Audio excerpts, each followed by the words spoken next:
SOP four air quality index. એટલે વડોદરામાં આપ જોઈ શકો છો કે સેટિસ્ફેક્ટરી લેવલ્સમાં છે, બિકોઝ હોટસ્પોટ જીઆઈડીસીઝ આજુબાજુમાં જ છે, એટલે એને ગુડમાં લાવવા માટે તમામ પ્રયત્નો કરવામાં આવી રહ્યા છે.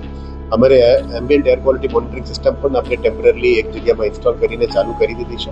આવનારા દિવસોમાં અલગ અલગ હોટસ્પોટ્સ અલગ અલગ જગ્યાઓમાં એમ્બિયન્ટ એર ક્વોલિટી સ્ટેશન્સ મૂકવામાં આવશે. પબ્લિક ડિસ્પ્લેમાં પણ લાવીશું એર ક્વોલિટી બાબતમાં, જેથી કરીને પબ્લિકમાં પણ એક જનજાગૃતિ આવે પોલ્યુશન ઉપર. અને ખાસ એમાં આવનારા દિવસોમાં અમે જે કન્સ્ટ્રક્શન સાઇટ્સ ચાલી રહી છે ત્યાં ડસ્ટ અને વિન્ડ બ્રેકિંગ વોલ એટલે શેલ્ટર્સ બનાવવા માટે સૂચના આપી છે town planning, bridge department, road department તમામને. પછી એન્ટી સ્મોક ગન્સનું પણ આવનારા દિવસોમાં સિટીમાં ખરીદવામાં આવશે. આ સજેશન ચિંતન શિબિરમાં પણ કીધી હતી, અને આ એન્ટી સ્મોક ગન્સ વડોદરા પણ ખરીદવામાં આવશે. ગ્રીન નેટ જે મોટા મોટા ઇમારતોની કન્સ્ટ્રક્શન સાઇટ્સ છે એમાં 141 સાઇટ્સ અત્યારે ચાલી રહ્યા છે, અને અમે 127 સાઇટ્સ ઉપર ઇન્સ્પેક્શન પૂરું કર્યું છે.